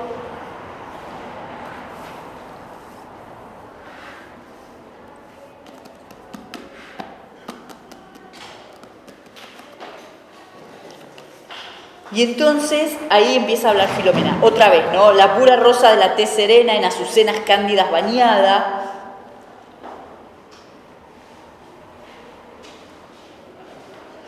Y fíjense que el diálogo de Filomena, en realidad, sí, son estos los regalos que decías, que me habías de hacer príncipe ingrato, las verdes huertas y las fuentes frías, o las que yo con lágrimas dilato, ¿sí? Fíjense que esta especie de diálogo de Filomena tiene que ver con eso que decíamos de cuando estuvimos viendo la Araucana, que nos acordáramos de esos parlamentos de las mujeres, ¿sí? Y acuérdense que cuando definimos el epilio, vimos que muchas veces las mujeres se convertían en personajes que hablaban en estos diálogos, y acá tenemos el ejemplo claro, ¿no? Tenemos por un lado la tradición de la arenga de la épica de la mujer, y por otro lado tenemos una característica del género, que es la mujer que tiene voz y que habla, ¿sí? En este caso, insisto, o sea, mientras Filomena tiene lengua, su voz es absolutamente ineficaz. Su voz no sirve para nada. Va a ser muchísimo más eficaz su acción desde la lengua muda.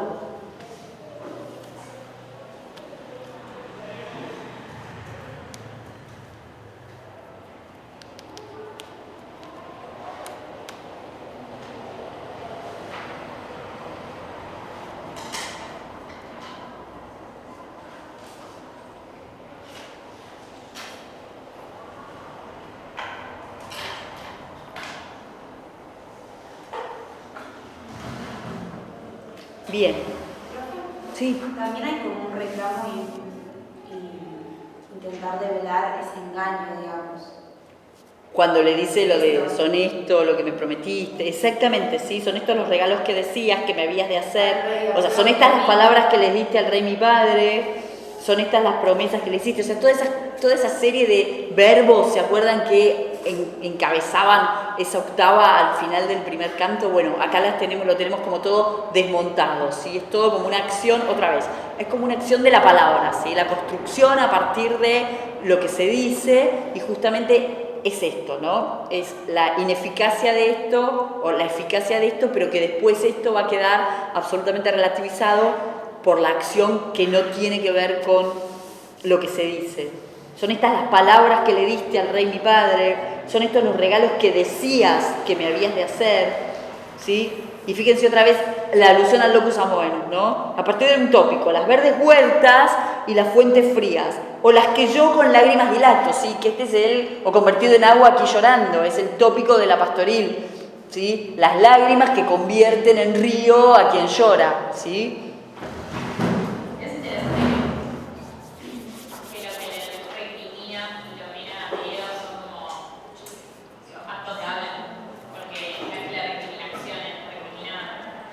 Actos de habla, exactamente, que son los mismos que están en esa octava del canto primero, ¿no? Persuade, relata, ¿sí? Y lo que le recrimina es eso. Porque exterior lo que hace es, o sea, actúa mucho a partir de la palabra, es importante, ¿no? Exactamente. O sea, y esto es lo que después está bueno para pensar en términos de Filomena no actúa con la palabra, porque se queda muda, y sin embargo la acción de Filomena es como mucho más eficaz que la acción de Tereo. Y lo que es interesante después es que si bien Filomena no actúa con la palabra, después la voz le va a quedar a Filomena, ¿no? Porque va a ser el ave que canta y todo esto.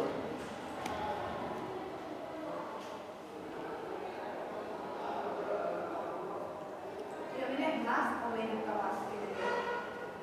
¿En qué sentido? De actuar a través de la palabra. No, es menos capaz. O sea, hasta que se produce la violación, Filomena es absolutamente inferior a Tereo.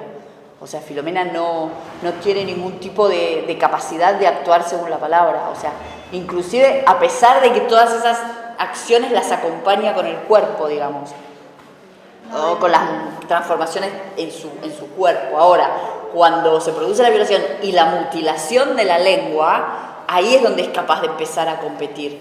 Aparte que es re interesante que lo que hace es, o sea, viene del mito esto, no es un hallazgo de Lope, pero justamente la capacidad de disputar el espacio es a partir de una labor exclusivamente femenina, como es la del bordado, y la revelación de la verdad se produce en un momento en que es la fiesta de Baco, digo, que es un momento en el cual las mujeres tienen como absoluta libertad durante unos días para desempeñarse sin los varones, digamos.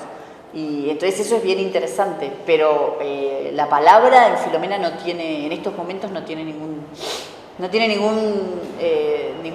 modo de disputar el poder. Es más, en realidad Filomena, si lo pensamos, en las acciones que va realizando también ella hace todo mal, porque le pide al padre que la deje ir. O sea, en el caso del casamiento es el padre el que hace mal, o sea, la decisión está del padre de dejarla casar, hace mal pese a la aparición de la madre en este sueño que le dice no, bueno, ahí hay como una acción que tiene que ver un poco, a lo mejor también con ese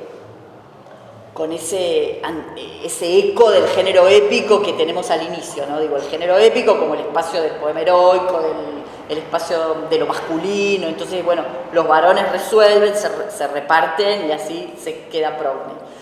Ahora, en esta segunda parte no tenemos ya nada que tenga que ver con el poema épico, no hay nada que se construya en este modo, y entonces acá sí hay como una especie de pedido de Filomena de ir, que la dejen. Entonces ahí hay como una mala elección, pero mala elección que está condicionada por los engaños de Tereo. Sí. Respecto a eso, que ya no hay como algo de la épica, acá hay algo que me recuerda mucho a la égloga, esta cuestión de la disputa entre la razón y el deseo. Porque Filomena, ¿por qué no se explica su palabra? Porque Tereo está preso del deseo. Sí. Ella constantemente le reclama, tus palabras, tu promesa, progna a mi padre, por ese deseo va a vencer, o sea, la palabra deja de tener valor por ese deseo, o sea, la la palabra, Filomena está intentando razonar con Tereo. Exacto. En todo ese diálogo. Sí. Ineficaz justamente porque él está vencido Por el deseo. Y en el caso de la égloga, digamos, en esta cuestión de que la égloga había como esta disputa entre razón y deseo, digamos, también un poco, no en el poeta deseo como irracional, claro, el sufrimiento y todo eso, más que nada por eso, como esta relación, este diálogo con Garcilaso también, que también mencionabas antes, por ese, se podría encontrar acá también. Sí, se podría pensar en esta diferencia. Lo que pasa que, sí, podría ser, se podría pensar en eso. Claro, cuando ella le dice al rey, a Progne, a mí y a Dios, Tereo, ha de vencer un bárbaro deseo, te ruego que refrenes esa loca pasión, que si esto acabas, yo te amaré creyendo el que me tienes.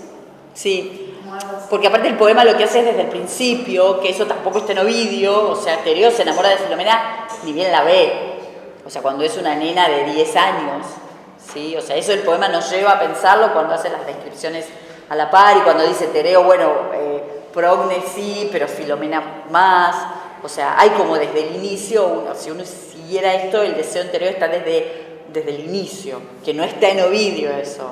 O sea, en Ovidio es recién cuando la va a buscar. O sea, acá no. Y acá, aparte en Lope, hay toda una especie de armado de excusas, digamos, por qué no la puede ir a buscar Progne y tiene que ir Tereo. Eso en Ovidio no está. ¿Sí? O sea, está, pero en Lope queda claro que Tereo la tiene que ir a buscar porque está enamorado. ¿Sí? Entonces está como esta idea del deseo como motor de toda la acción. En el caso de Filomena es la venganza. ¿Qué? El motor de la acción, digamos. La venganza. En el caso de Tereo, de Filomena, sí, claro. De Filomena, más que de Filomena, casi que de Progne, sí, yo diría, ¿no? Filomena en realidad es un personaje que, la única acción que lleva en términos de producir acciones narrativas es la de bordar. Pero la verdad que la venganza es más como una acción que lleva adelante Progne. ¿Algo más? ¿No? Bueno.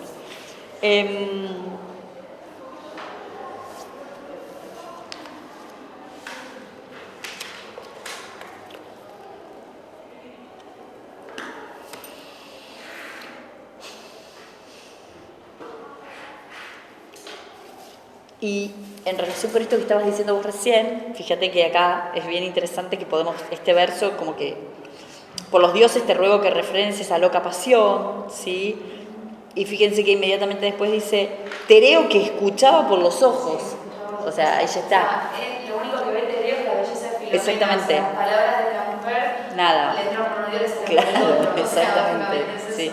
O sea, lo único que ve, escuchaba por los ojos, lo único que ve es que está enamorado de Filomena, ve la belleza de Filomena, ve el deseo que no puede refrenar, y ahí está.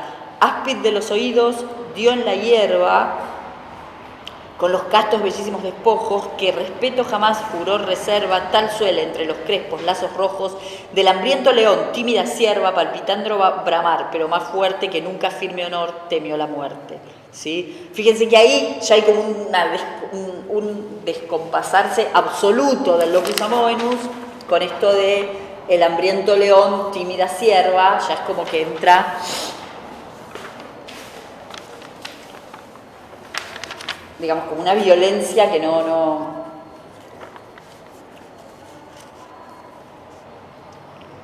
robusta fuerza del mancebo Tracio rindió las resistencias femeniles.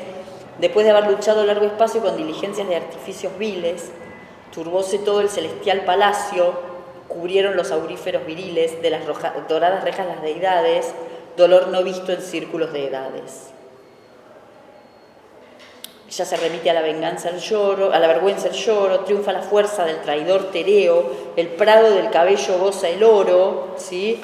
Fíjense, otra vez la metáfora, ¿no? La metáfora del retrato, acá como está desarticulada. Ya no se guarda el virginal decoro, todo se rinde al descortés deseo, que como el viento bárbaro se atreve, algún sátiro vio marfil y nieve. ¿Y ahora qué pasa en la octava que viene? ¿Qué les parece? Mejor aquí.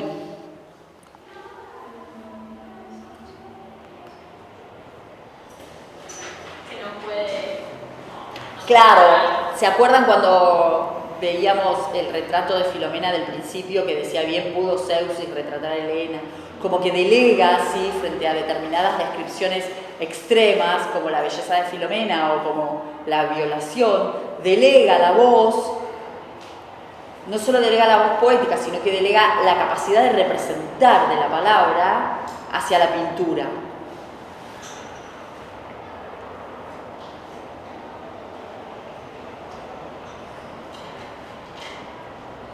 La pura honestidad pide al silencio dignos colores, porque mal formara al respeto el pincel sin deslucirse lo que ha de imaginarse y no decirse.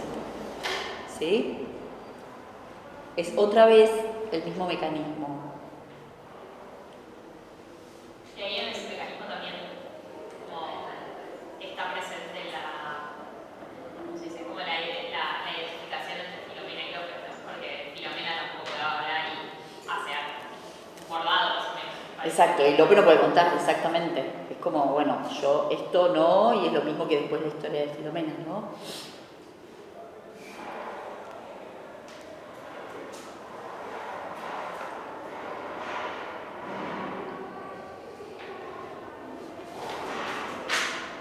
O sea, es como la representación de lo imposible. O la imposibilidad de la representación por medio de la palabra.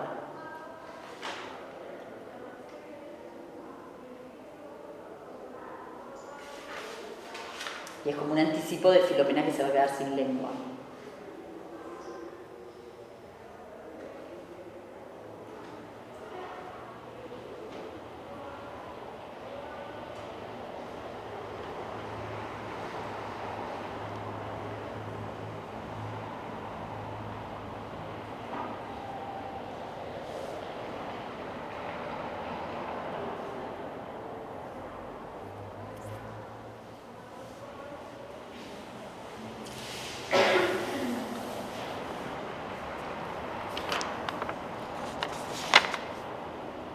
Dando perlas al rostro y oro al suelo de la madeja, aunque revuelta hermosa, dijo al tirano de su casto velo, pues no puedo morir vida afrentosa, dar voces de dolor, romper el cielo, sepa mi hermana la desdicha mía y el viejo padre que a un traidor me fía. Temeroso temereo de la afrenta, que de saberlo progne le resulta mayor maldad que la pasada intenta, para que su traición quedase oculta la espada entre los bárbaros sangrienta, aunque algún ofendido dificulta, si por ser lengua de mujer fue justo, colérico desnuda y corta injusto. ¿Y qué pasa acá? Ahí en la mutilación. Sí, pero ¿cómo la presenta? Un acto bárbaro. Yo creo que es como un acto bárbaro porque dice la espada entre los bárbaros sangrientos. Sí, pero ¿qué más? Pero me llama la atención que dice si por ser lengua de mujer fue justo. Exacto. Colérico, desnudo y corta injusto. Exacto. Lo que hace es, digamos, suma un tópico de la misoginia de la época, ¿sí? O sea, si ustedes estuvieron viendo la polémica, capaz que vieron algún... Claro, no, pero era entre... No hay tópicos. Bueno, así como funcionaba la polémica, ¿viste? A partir de tópicos que tenían que ver con ¿qué vieron? Claro, ¿cómo polemizaban los poetas? ¿Qué se decían? Bueno, por ejemplo, rasgos físicos exacto, o homosexualidad, o bueno, cosas así. Bueno, también hay un tópico que es muy parecido, digo, satírico, que tiene que ver con la misoginia. Entonces, acá lo que está haciendo es justamente, como, digo, introduciendo un elemento que lo que está haciendo es actualizando lo que está contando, trayendo un registro de otro lado, como es el curso satírico. ¿Qué les pasó? No, me caí cayendo al monte. Me caí bajando al monte. Me caí Ahora no. No. Bueno, entonces, lo que hace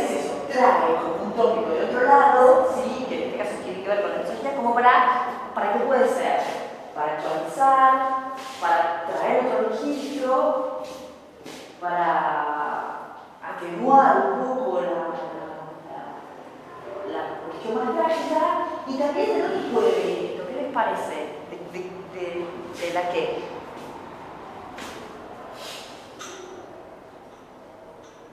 No, es difícil la pregunta, ¿no?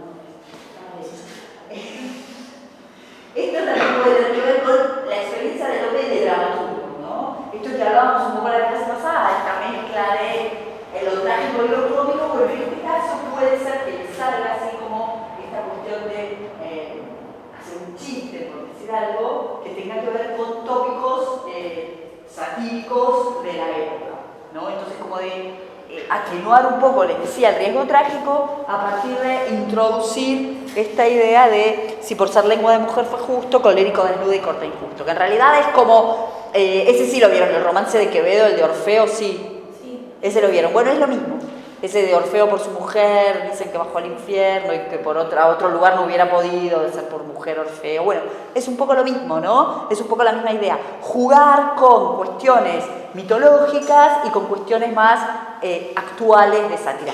Lo que pasa es que acá en realidad queda como medio raro, ¿no? Porque no es un poema satírico, porque no hay ningún otro lugar en donde podamos pensar que está experimentando con esto. Es en realidad un poco extraño. ¿Qué?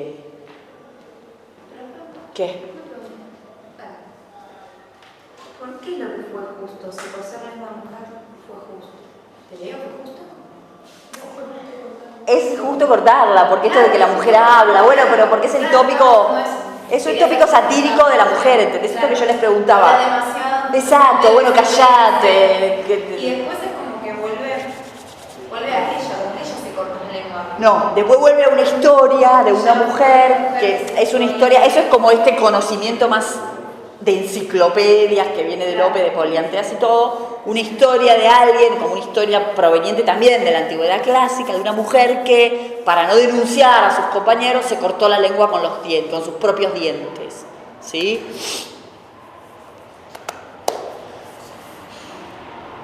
Pero fíjense que lo está contando para decir que la lengua es el arma de la mujer, ¿sí? Fíjense que dice: más ocasión que justo, si es discreto que no fiarles nada, no es cordura, y todo a todas siempre fue locura. O sea, en las dos octavas estas está coexistiendo la mutilación de Filomena con esta especie de beta un poco más cómica que proviene de la tópica satírica antifemenina, y proviene también de esta especie de experiencia de Lope de dramaturgo que está como acostumbrada a su dramaturgia a cortar lo trágico con algún elemento cómico.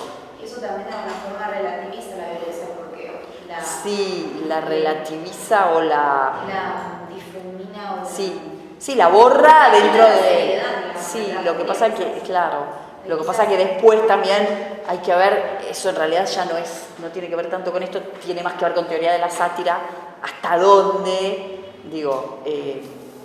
hasta dónde la sátira y la violencia, cómo se relacionan, pero en realidad también eso tiene que ver con cuestiones más contextuales, con cuestiones más de que entiende cada momento por sátira, o sea, como otro problema ese. Pero bueno, acá más o menos llama la atención este elemento un tanto disonante, ¿no?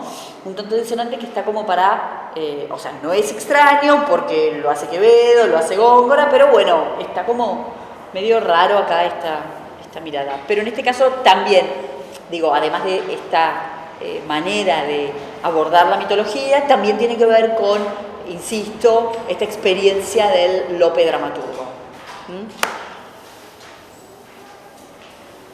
Arroja al campo el bárbaro tremendo, o sea, inmediatamente después vuelve al otro registro, ¿sí? Arroja al campo el bárbaro tremendo, el instrumento de la voz sonora, y vivo las palabras dividiendo, tiñe el rubí, la verde alfombra aflora. Espántanse las hierbas presumiendo que llora sangre la ofendida aurora, cándidas hasta aquí las blancas mallas del líquido clavel tomaron rayas.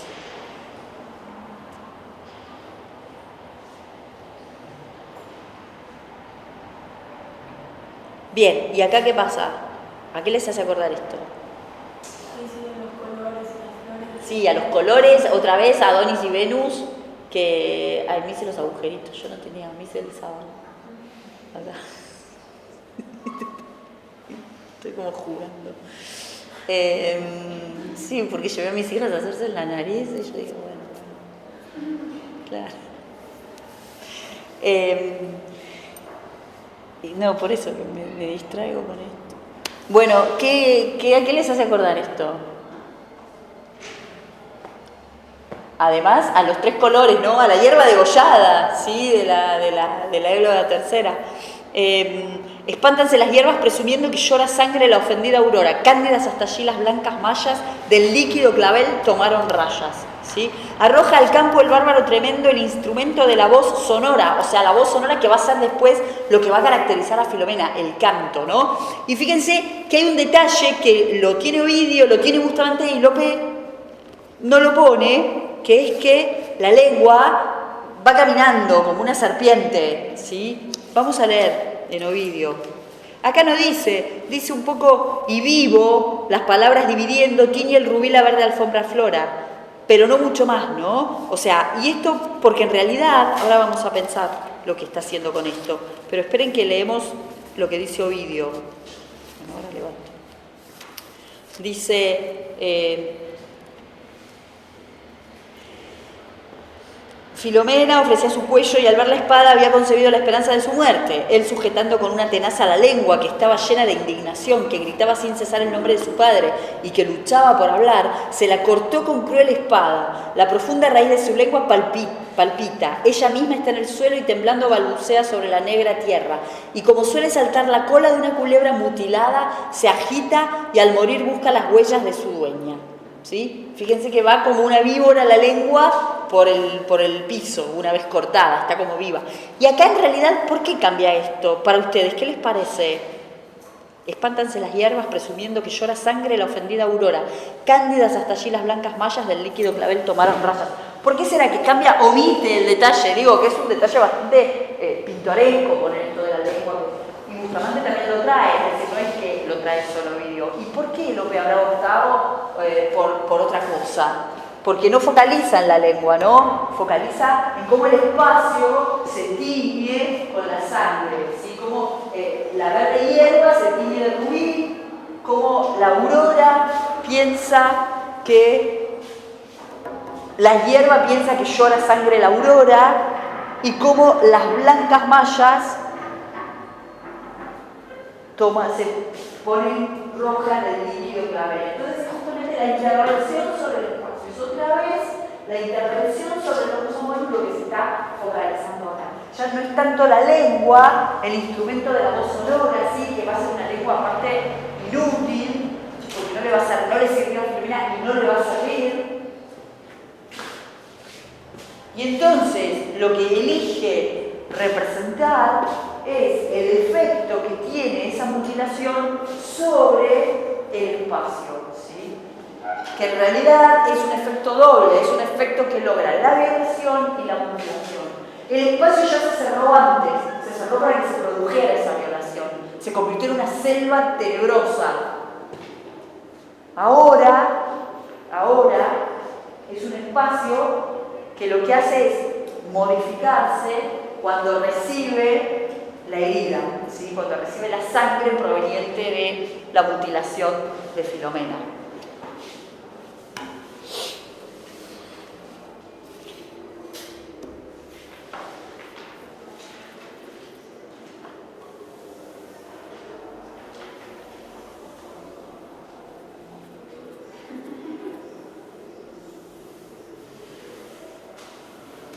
Acá hay como una construcción ideal de la mujer,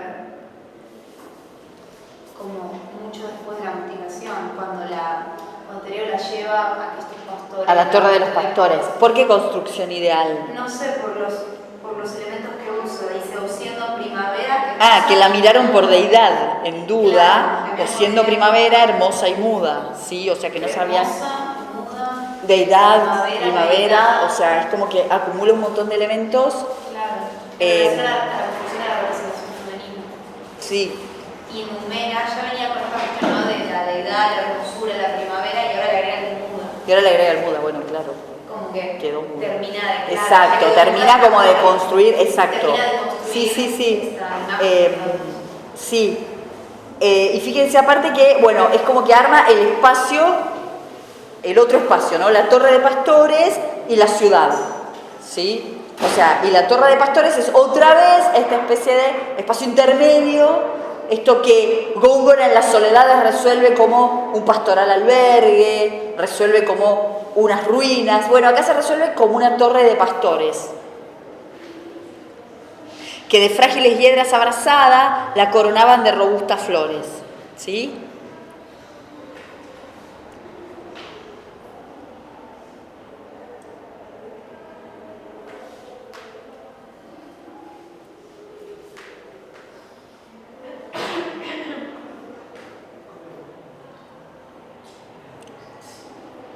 Igual los pastores como nexo, espacio intermedio entre la ciudad y el campo no es propio del hombre, porque ya en Edipo justamente el punto intermedio entre estar entre el hijo del rey se queda en el palacio. Funcionan los pastores. Claro, lo que pasa es que en esta poesía y en esta literatura es como que los pastores adquieren como otra significación, ¿sí? Porque por un lado tienes los pastores que funcionan como idealizando el espacio del campo, y por otro lado tenés los pastores que funcionan como enlace de globas, que funcionan en clave de otra cosa, ¿no? En este caso, en realidad, los pastores tampoco van a funcionar como nexo, así a la manera de la tragedia clásica, ¿no? En este caso, los pastores en realidad son como un elemento que tiene que ver un poco como con la verosimilitud, ¿sí? Y justamente como para oponer, sí, un poco los dos espacios, porque aparte fíjense que inmediatamente después, fíjense cómo es, ¿no? A la ciudad se parte donde espera Progne, y llega enternecido con el fingido llanto que pudiera, si fuera del canopo el pez fingido, otra vez una referencia al cocodrilo. Dice que de la mar en la ribera Filomena murió, y después dice, llora Progne, creyendo el falso esposo, ¿sí? Cubre luto el palacio, el reino siente, que se vuelve en dolor, tan lastimoso la fiesta que esperaba diligente. Y fíjense que esa misma octava, fíjense que está dividida en dos, ¿no? La primera parte, que es el palacio, y la segunda parte, que es el campo. Filomena, entre tanto, el nemoroso campo mueve a dolor, y tiernamente ruega a los ojos que se animen tanto, que cuanto siente el alma diga el llanto. Entonces, fíjense, esta octava, ¿qué podemos decir de esta octava? ¿Qué les parece? Tiene bastantes cosas para decir. ¿Qué se les ocurre? En la primera línea, en los primeros 4 versos está Progne, y en la línea de los segundos 4 versos está Filomena. O sea, está dividiendo las dos. O sea, teníamos una octava que tiene que ver con la ciudad, con que la llegada de Tereo, e inmediatamente después tenemos esta octava que está, como vos decís, dividida en dos partes. La primera parte, los primeros 4 versos, tenemos a Progne, y los segundos 4 versos tenemos a Filomena. ¿Y qué pasa? ¿Qué pasa con el espacio? Sí. Se afecta también por la emoción, por la flores. Bueno, claro. ¿Y cómo está nombrado aparte ese espacio? Que el rey no siente, que se vuelve el dolor tan hermoso, y después el nemoroso campo vuelve a... O sea, el palacio se cubre de luto, ¿sí? ¿Y el campo qué pasa? O sea, por parte de Progne hay una especie de acción que tiene que ver con cubrir el palacio de luto. Pero en el caso de Filomena, ¿qué pasa con el campo? Primero, ¿cuál es el adjetivo que está utilizado ahí?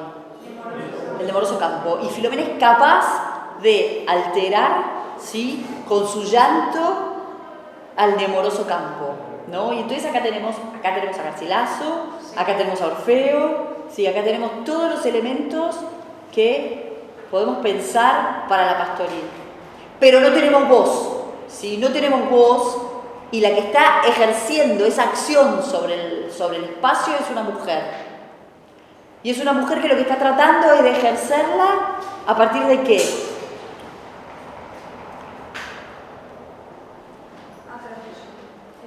A partir del llanto, ¿sí? Exactamente, a partir del llanto.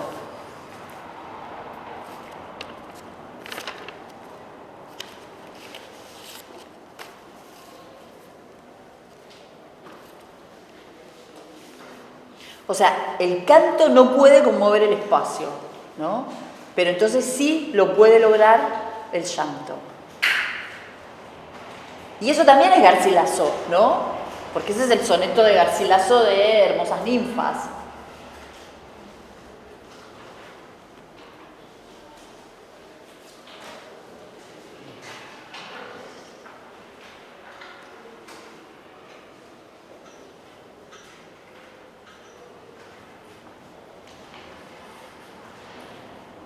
Llorar la vio la aurora y a más bellas rosas dar alma de cristal más puro.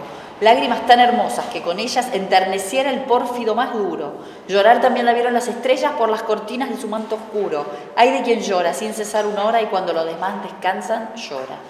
Bañaban los aljófares la boca pensando que la lengua aumentarían, que lo que es a un triste más dolor provoca es ver que de las quejas le desvían. La más robusta encina y dura roca que en tierra y mar antigüedad tenían, movieran a dolor, que se entristece cuanto hay criado cuando el sol padece. ¿Y eso qué es? Es como desplegar, ¿sí?, esa capacidad del llanto de conmover, pero ahora esa capacidad de conmover está puesta en boca del poeta. ¿Y el poeta qué hace otra vez? O sea, ¿qué hacen estas dos octavas? Otra vez recurre a ¿qué? Otra vez recurre a toda la imaginería petrarquista para describir cómo se produce ese llanto a partir de una serie de metáforas que en realidad nos llevan a unas metáforas también absolutamente fijas, ¿no? Y lo interesante es que otra vez da cuenta de la ineficacia de estas metáforas, ¿sí?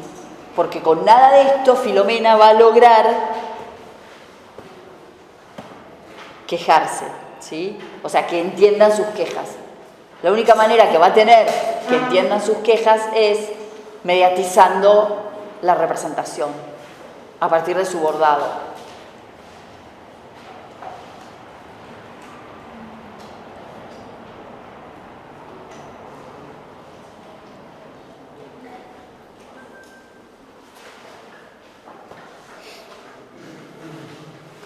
Entonces, podemos pensar que en este canto más fuerte, esto que decíamos al principio, ¿no? Cómo se va relativizando la violencia. Más fuerte tal vez que la violación es la presencia de esa violencia en el espacio, es decir, cómo el espacio se va conmoviendo, ya no se conmueve tanto por el canto del poeta, sino que se conmueve porque se tiene que ir transformando en el espacio de la violación.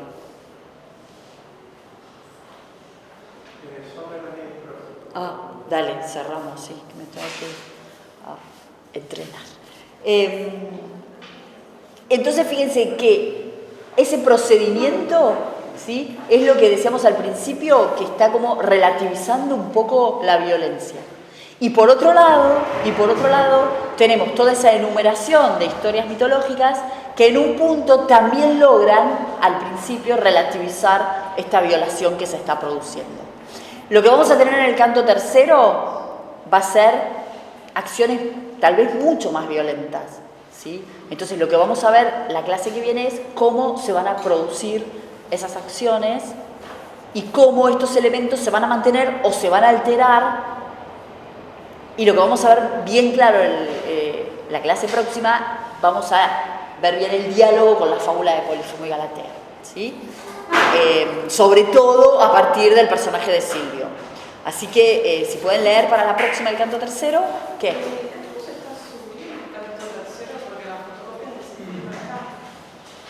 ¿No está? En el campus está, pero ¿por qué no le habrán sacado fotocopia? Bueno, ahora yo le mando un mail a las chicas. ¿En el campus está? Sí, lo que hay en el campus es que falta una hoja y está como añadida. Eso está, pero... Sí, no, yo estoy casi segura de que subí todo, pero le voy a escribir a las chicas para que se fijen y publiquen el canto tercero, ¿sí? Bueno, entonces nos vemos el jueves. Perdón por la...